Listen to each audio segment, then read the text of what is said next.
The lock clicked sharply as I turned the key, the sound slicing through the tension that wrapped around me.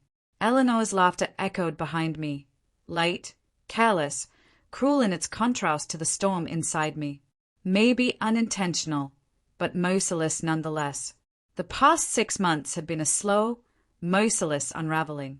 Late nights at work, hushed phone calls, sudden evasions.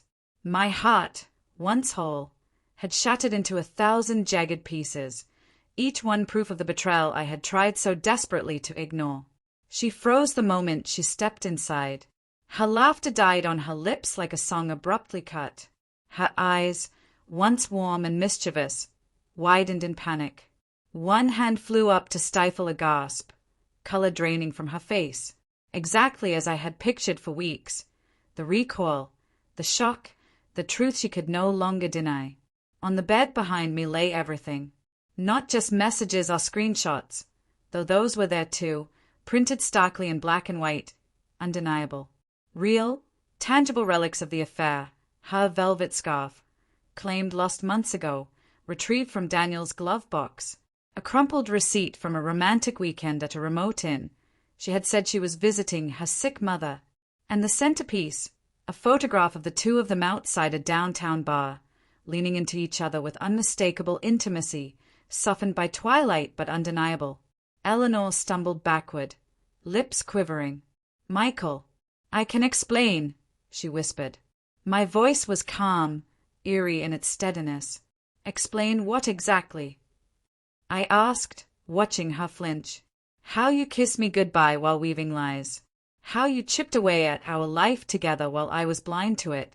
She looked trapped, like a cornered animal. Mouth opening, closing, nothing escaping. Eyes darting, breath quickening, panic rising. This was the moment I had imagined countless times. The confrontation, the revelation, the reckoning. I stepped forward, letting the words hit. "Where is he, Eleanor?" My calm veneer began to crack. Her reply was barely audible. His at work." I laughed, bitter and cold. "Woke? That's convenient. I just spoke to his wife." Her face twisted as the truth hit. Daniel was married. That wasn't in her fantasy. I hadn't planned to drag anyone else into this, but misery loves company. Without a word, I dialed. Daniel answered. "You need to come over," I said, voice like ice. "There's something you need to see." The next hour was chaos. Daniel arrived first, arrogance melting into stunned silence. Then his wife appeared, pale, fury radiating. Screams, accusations, tears, blame, everything collapsed. Their illusions shattered. It was messy, necessary. They needed to see the ruin they created, the lives they destroyed. Eventually, silence returned, heavy and suffocating. Eleanor looked at me through swollen eyes, barely a whisper. "Michael, please." But the man who once loved her was gone. That part of me had died, bled dry by lies. "It's over, Eleanor," I said. "Final. I want you out." The divorce was brutal. Long days, cold offices, bitter court hearings. She tried to recast herself as the victim, but the truth was too clear. Daniel's marriage didn't survive either, collapsing as violently as ours.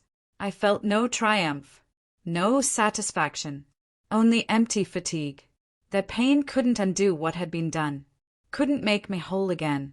Time passed. Months dragged, uncertain and slow. I sold the house where we had laughed, fought, dreamed, and moved to a new city. A fresh start. Pain dulled. Memories softened around the edges.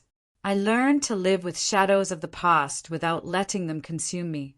I found peace in the quiet, letting go of what I couldn't change, looking ahead with cautious hope. Years later, in a cozy cafe on a rainy afternoon, a laugh caught my attention, soft, familiar. I looked up. Eleanor, older, tired, lines etched on her face that weren't there before. Our eyes met, and for a moment, we were transported back to that bedroom. The betrayal, heartbreak, the end. She looked away. I closed my book. a small, quiet smile forming. No anger, no bitterness, only calm. I had survived, rebuilt, and that was my quiet victory. I stepped into the light, leaving her behind, just as I had left the past.